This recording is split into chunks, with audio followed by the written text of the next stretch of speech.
Quer dizer, a linguagem da cultura brasileira é toda a linguagem da presença física imediata. E ninguém pode pensar nada acima disso. Quer dizer, isso já é antigo no Brasil. Eu não conheço um país onde o mundo do ideal, como você o chama, e o mundo do real, como você também o chama, estejam tão separados quanto no Brasil. Porque a realidade do ser humano é o trajeto dele em direção a um ideal, a um objetivo. Esta é a única realidade que ele tem, não há outra realidade. Está compreendendo? Agora, se, como acontece no Brasil, o que se chama de realidade é apenas o mundo, vamos dizer, da rotina mais acachapante e mais estúpida que você pode imaginar, então você já perdeu a guerra desde o início. E é exatamente o que acontece no Brasil. O Brasil é o país das vocações frustradas. É o país onde é normal ser fracassado. E onde dar certo é uma exceção que requer um milagre divino ou uma intervenção diabólica. Só as pessoas diretamente ajudadas por Deus ou pelo diabo é que dão certo no Brasil. Os outros são todos fracassados e isso é considerado normal. Portanto, o que a sua família vai te ensinar, o que seus amigos vão te ensinar, o que o seu meio social vai te ensinar, é conformar-se com a derrota. Só que isso aí é uma espécie de ilusão nacional. É só no Brasil que isso vigora. Se você atravessar a fronteira e for para o argentino já não vive isso. E quando o argentino chama o brasileiro de los macaquitos, em parte é isso que ele está querendo dizer.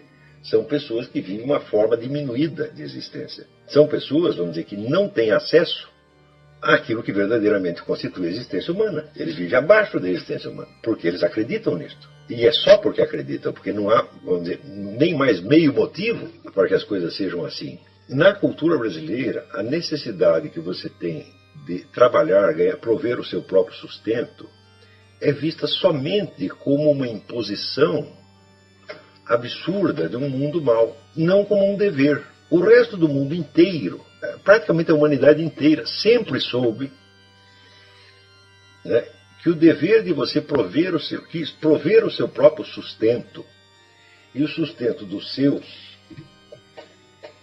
mais do que uma necessidade, é um dever. É um dever moral, uma coisa que tem significação moral em si mesmo. E que o sujeito que se recusa a isso, ele nunca vai ser gente, tá certo? Agora, no Brasil, é assim. O normal seria não ter que fazer isto. Ou seja, se eu preciso de dinheiro para pagar minhas contas, isso é apenas uma imposição absurda do universo hostil em cima de mim. Quer dizer, é uma coisa que não existe dentro do sujeito. Ele não quer fazer isto. Ele não sente aquilo como um apelo do dever ou como parte da sua vocação. Ele acha o contrário. Tem aqui a minha vocação por um lado e tem ali a necessidade de ganhar dinheiro por outro. Eu digo, mas... meu Deus, isso é uma visão tão artificiosa das coisas. Porque se você não prover a sua própria subsistência, alguém vai ter de provê-la. E parece que no Brasil a ideia fundamental é essa. Justo é que os outros me alimentem. Se eu tenho que me alimentar a mim mesmo, é injusto. Agora, o outro não pode pensar assim. Aquele que vai sustentar você, ele não tem o direito de pensar assim. Ele tem o dever de sustentar ele mesmo e mais você.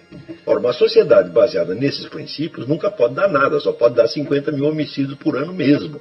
E o governo do PT, tá certo? E o mensalão só pode acabar assim, gente. Quer dizer, quando eu digo o Brasil é hoje o país mais burro e mais assassino do universo, eu não estou xingando, eu estou dizendo uma realidade cientificamente comprovável. Os nossos estudantes são os piores do mundo, eles se saem pior do que alunos, do que estudantes de países muito mais pobres, e o Brasil é recordista de homicídios por ano. Então é o povo mais burro e assassino do mundo. Por que chegou a ser assim? Por causa deste tipo, vamos dizer, de mitos e de mentiras impregnadas na cultura. Por exemplo, eu sugeri que você lesse o livro do Orígenes Lessa, que é O Feijão e o Sonho, que o sujeito quer ser um escritor, mas ele tem que trabalhar, e a mulher dele está grávida, e tem todo aquele problema. Então, assim, de um lado a necessidade do feijão, do outro lado o sonho. Eu digo, isso é típico da cultura brasileira. E, meu filho, o dever que você tem de trabalhar, de se sustentar, de prover as suas próprias necessidades e a da sua família é parte integrante da sua vocação.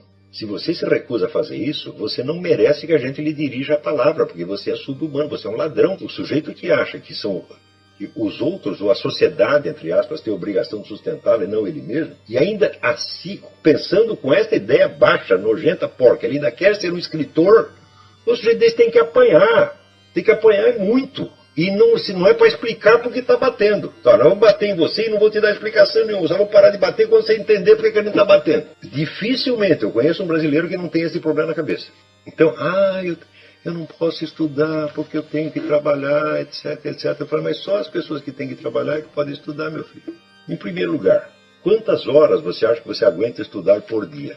Eu, que tenho prática de 40 anos desta coisa, mais de 40 anos, eu hoje consigo produzir razoavelmente uma vida de estudo 4 horas por dia. No começo você não aguenta mais de uma ou duas. Portanto, você precisa apenas de uma ou duas. E o que é que o seu trabalho tem a ver com isto? Nada. Porque se você tivesse o dia inteiro livre para estudar, você ia estudar quanto? 1 hora. E se você tem que trabalhar de dia e só tem de noite, você vai estudar quanto? 1 hora. Não vai fazer a menor diferença, meu filho. Quer dizer, tudo isto é baseado, vamos dizer, numa crença cultural, cria uma oposição entre as pessoas e a estrutura da realidade. Coloca elas numa situação de idealidade absurda. E como aquela idealidade não se realiza, elas acham que elas estão sendo vítimas. Eu, no começo da minha vida, eu tive muita sorte de ler Goethe. Goethe era um sujeito que tinha toda uma ética do trabalho. Ele diz, olha, você tem que fazer o que é do seu dever fazer, meu filho. Tá entendendo? Ou seja, você tem que trabalhar, você tem que pagar suas contas, você tem que criar seus filhos, tem que fazer tudo isso aí. Não vem com essa história de que você é artista e não pode fazer isso. Porque os artistas que fugiram às suas obrigações, que tipo de gente são eles? Jean-Jacques Rousseau? Hã? É disso que você está falando? É Jean-Jacques Rousseau que você quer ser? Joga os filhos no orfanato para você poder fazer a sua carreira literária? Sua carreira literária vai ser uma merda como foi a Rousseau.